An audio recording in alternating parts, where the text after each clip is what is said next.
जंगल में घूम रहा था। वो कभी झाड़ियों के पीछे देखता, कभी दरख्तों के दरमियान, लेकिन उसे कोई शिकार नहीं मिला। थकावट और मायूसी ने उसे घेर लिया। चुनाचे वो थोड़ी देर आराम करने के लिए एक घने दरख्त के नीचे बैठ गया। अचानक उसकी नजर सामने वाले दरख्त पर जा पड़ी, जहां एक फाख्ता आकर बैठ गई थी।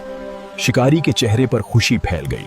उसने दिल ही दिल में कहा, मेरा रब मेरी बेबसी देख रहा था, उसी ने खुद मेरा शिकार मेरे पास भेज दिया है। उसने फौरान अपनी गलील निकाली, उसमें एक छोटा सा पत्थर रखा और निशाना बांध लिया।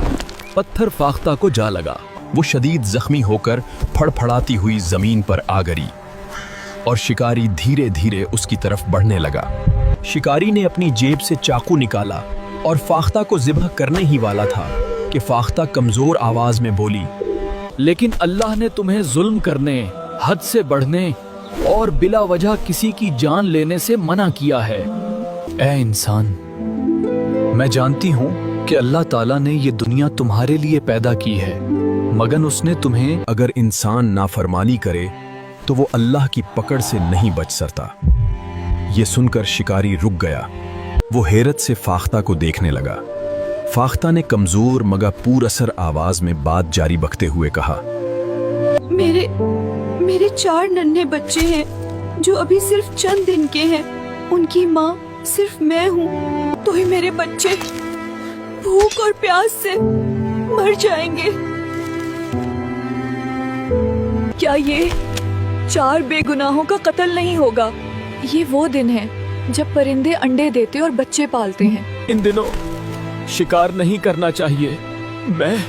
मैंने तुम्हें तकलीफ दी, ये बहुत बड़ी गलती थी। ऐ फाख्ता, तुमने मेरी आंखें खोल दी हैं। मैं तुम्हें नहीं मारूंगा, पहले तुम्हारा इलाज करता हूँ। उसने फाख्ता के जख्म पर मरहम लगाया, उसे दाना और पानी दिया। कुछ देर बाद फाख्ता ने सुकून का सांस लिया और अपने पर हिलाने लगी। अब मुझे अपने बच्चों के पास ले चलो, जब तक तुम ठीक नहीं हो जाती और तुम्हारे बच्चे बड़े नहीं हो जाते। मैं तुम सबकी देखभाल करूंगा, क्योंकि तुम्हें जख्मी करना मेरी गलती थी और अब तुम्हारी हिफाजत मेरा फर्ज है। फाख्ता आहिस्ता आहिस्ता उड़ती, फिर बैठ जाती। शिकारी उसके पीछे चलता रहा। आखिरकार वो एक दरख्त के नीचे आकर रुक गई और ऊपर देखने लगी। शिकारी समझ गया कि यही उसका घोंसला है। वो दरख्त पर चढ़ा तो वहाँ 4 नन्हे नन्हे बच्चे मौजूद थे। उसने एहतियात से घोंसला उठाया और नीचे आ गया। फाख्ता खुशी से अपने बच्चों को दाना खिलाने लगी। शिकारी उन सबको अपने घर ले आया। वो रोजाना उनकी देखभाल करता, उन्हें दाना देता, पानी पिलाता रहा। वक्त गुजरता गया, फाख्ता सेहतमंद हो गई और उसके बच्चे भी बड़े होकर उड़ने लगे।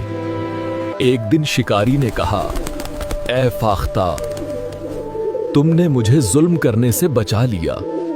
मैं तुम्हारा पैगाम लोगों तक पहुंचाऊंगा ताकि कोई भी उन दिनों में परिंदों और जानवरों को नुकसान ना पहुंचाए, वरना उनकी नस्ल खत्म हो जाएगी। अब तुम और तुम्हारे बच्चे आजाद हो, जहां चाहो जा सकते हो।